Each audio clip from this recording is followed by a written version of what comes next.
আসসালামু আলাইকুম প্রিয় শিক্ষার্থীরা, আশা করি সকলেই ভালো আছো। আমার অনলাইন ক্লাসের ধারাবাহিকতায় আজকে তোমাদের মাঝে হিসাব বিজ্ঞানের বেসিক বিষয় নিয়ে আলোচনা করব, সেটা হচ্ছে হিসাবের পরিচিতি। আর আজকের হিসাব পরিচিতিতে রয়েছে হচ্ছে ব্যাংক হিসাব। খেয়াল করে দেখো, ব্যাংক হিসাব এর ইংরেজি প্রতিশব্দ হচ্ছে ব্যাংক। আমরা ব্যাংক নামে, অ্যাকাউন্ট নামে জানবো। ব্যাংক হিসাবের শ্রেণীভুক্ত যদি করতে যাই, তাহলে ব্যাংক হচ্ছে সম্পদ হিসাব। কারণ ব্যাংক হিসাব বলতে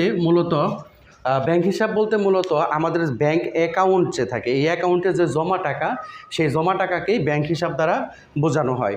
তবে হ্যাঁ, ব্যাংকের মাধ্যমে যত টাকা লেনদেন হবে সবগুলোকেই আমরা ব্যাংক হিসাবের অন্তর্ভুক্ত করব। এখন যদি চেকের দ্বারা কোনো লেনদেন হয়, তাহলে সেটাও ব্যাংকের মাধ্যমে মানে ব্যাংক হিসাবে অন্তর্ভুক্ত করব। মনে রাখবা, চেকের নামে কোনো হিসাব হয় না, চেকের পরিবর্তে আমাদেরকে ব্যাংক লিখতে হবে। তো ব্যাংক এই ব্যাংক হিসাবকে আরও কয়েকটা নামে ডাকা হয়, সেটা হচ্ছে ব্যাংক জমা, ব্যাংক ব্যালেন্স ইত্যাদি। ঠিক আছে, আশা করি সকলেই বুঝতে পেরেছ। পরবর্তী ভিডিও দেখার আমন্ত্রণ জানিয়ে আজকের মতো এখানেই শেষ করছি। আল্লাহ হাফেজ।